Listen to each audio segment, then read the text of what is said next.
We have a man down. We need backup. 911, what's your emergency?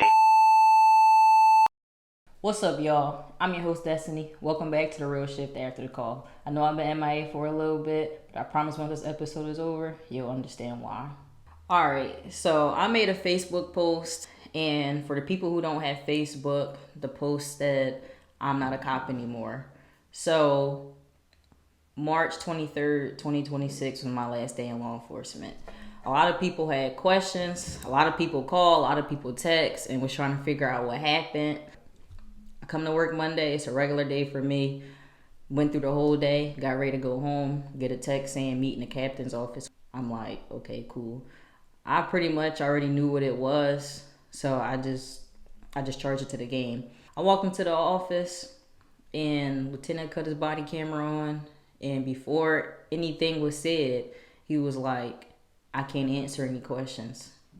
So immediately following that, I was just like, whatever. All right, so boom, he reads me the termination letter, and this is the letter right here. All right, so when I'm reading the paper, and I'm just like, there's no like reason. There's not like, what's the point of like, why am I being fired or whatever? And so I was just like, okay, whatever. So boom, I turn over all my gear, and the body camera is still rolling through this whole entire thing. Like, the body camera is still on. So I'm like, okay, this is weird. All right. We all the way outside. Mind you, he still got his body camera on. The whole thing is like low-key uncomfortable because I'm like, this has never happened before, as far as I know, for anybody that else has got fired. And then we go into my patrol car, and they going through it, asking me what's mine and, what's theirs, blah, blah, blah.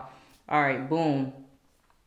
He walks away, and then it's like the sergeant is like, basically like keeping an eye on me for whatever. And I'm like, bro, like, why do I feel like I'm being supervised? Like I'm being watched. Like what's going on? Like, what can I do? I don't have no gun. I have nothing. I'm a regular civilian at this point. I'm waiting on my granddad to come pick me up. So they like, okay, well, let us know when he get here. We gonna follow you home to get the rest of your stuff. And I'm like, follow me home to get the rest of my stuff? I'm like, yo, y'all never, you know what I'm saying? Like, y'all never did that before. As far as to my knowledge, y'all never did that before to anybody else. Everybody has always been able to quit or get fired and bring their stuff the next day or whenever. So I was like, okay, boom, didn't care. They followed me all the way home, got the rest of their stuff, and that was the end of it. Honestly, like, looking back at the whole thing, I can say they didn't want to take part in that. And when I say they, I'm referring to the lieutenant and the sergeant who were there. Working for a sheriff's office is kind of like do as you told, or you'll be next. The crazy part about the whole thing though is like, and this is where it gets confusing at for me, is y'all seen it just like I seen it. The sheriff's signature is on there, but the sheriff was not part of that conversation. Do y'all understand what I'm saying? Are y'all confused the way I'm confused? Okay, I thought so. I honestly believe that the whole point of him recording everything on body camera was to see if I would react, and in that way they could try and like use that against me, make me like I'm just an angry black woman. But little do y'all know, I was very much so at peace with the whole situation. So it was like, why am I about to give it my energy? So I faced a lot of discrimination here at this agency, and the biggest thing for me was the detective spot. So at a point in time, they had posted where they were interviewing for the detective spot. All right, it was me and 3 other white men who interviewed for the position. Me and one of these white men scored the highest on the interview. And when I say like scored the highest and stuff, this is not something I pulled out of my ass. The people who interviewed us came to me personally and told me they were very impressed with the way I interviewed because I didn't even have a year in law enforcement yet. So they moved him, but they never moved me. This happened on multiple occasions. I mean, every time somebody got moved, they were underqualified, and they did not interview for the position.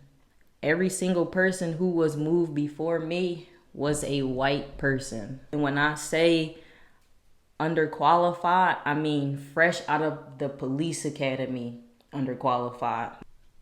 I thought it was crazy that I interviewed for this position and everything, and I never got it, but they ordered me a nameplate. So y'all make it make sense to me. How I get a nameplate that says detective on it with my name on it, but you never move me. Like, does it sound like discrimination here? That's when I said, okay, they don't have no intentions on putting me over here. And every time he moved somebody, it was always, I was just about to move you. If you think I'm lying, go and see the chief deputy. Because when me and the sheriff spoke, the chief deputy was there too. The conversation goes on and he proceeds to tell me, what about this corporal spot? And I said, corporal? I said, you want me to be a corporal? He was like, yeah. He was like, the current supervisor on your shift and the first sergeant over your shift recommended you for the spot. And I was like, I just found that hard to believe, because it was like, okay, well, I interviewed for the detective spot and people recommended me for it. They were in the interview panel and I still didn't get that. So I was just like, I'm not sure. I recommended someone else on my shift because I felt like I was only being offered the position because they did not give me the detective spot. So in order to make up for it, they had to do something like make me a corporal. Like, let's make her a supervisor so she can shut up. Okay, well then he proceeds to tell me, well, listen, Kirby, whether you want the position or not, you have to be corporal. Like, you have to be the corporal because there's nobody else on your shift with a reasonable amount of experience or time in service. So at that point, I didn't have a choice. Now I'm a corporal. Now, this whole detective thing is its own discrimination in its own category. I got passed over for corporal and sergeant. You got your 4 shifts. Each shift has 6 people on it. Each shift has a sergeant and a corporal. I was on Bravo shift. It goes Bravo 1, Bravo 2, Bravo 3, Bravo 4, Bravo 5, Bravo 6. Bravo 1 is your sergeant. Bravo 2 is the corporal. And everybody after that is just regular slick sleeve patrol deputies. Okay? I was Bravo 3. At the time, our corporal decided he didn't want to be a corporal no more. So he went to another division. Do you think they came to me and said, hey, Destiny, do you want to be corporal? No. You know what they did? They pulled another white man off another shift and made him corporal on my shift. If it's not discrimination, then what is it? So my current sergeant decides he wants to go and be a detective. So he got moved to the detective spot. After he left, the sergeant position became available. I was next in line to be the sergeant on my shift. Do you think they came to me and said, hey, Kirby, do you want this sergeant spot before we give it to somebody else? Do you think they said, okay, well, this sergeant spot became available. Let's open it up to all the corporals and see who wants to be sergeant. Let them interview for it and may the best person win. No, they didn't even do that. They moved another white man from another shift to be the sergeant on my shift. So y'all tell me, if that's not discrimination, then what is it? That is the question of the day. Y'all let me know what y'all think. Because at this point, if it look like a duck, it quack like a duck, it's a duck, bro. You got people here that's direct witnesses to this stuff. And it's not even about picking a side. Because it's not about, oh, I'm on Destiny's side or I'm on this person's side. It's about being on the truth side. Tell them what happened. So after I experienced the things that I experienced, all the discrimination and everything along those lines, I went ahead and decided it was time to speak to a lawyer. And from there, we filed charges through the EEOC, and the case is currently still pending investigation. This agency has a history of discrimination. The thing about working in toxic work environments like this is just simply knowing that you at an agency that don't really have your back. Don't nobody train you on how to deal with toxic people. And the crazy part about it is like, you might not even hate your job. It's the people that you hate. They throwing rocks and they hiding their hands too. You know, you come to work every day, you do what you're supposed to do, and it's a target on your back and you don't even know it. That's just what happens when you serve a place that don't serve you. Like, hate to say it, but that's just the honest truth and the honest reality. It was taking a toll on my mental health, the things that were happening. I couldn't bear it anymore.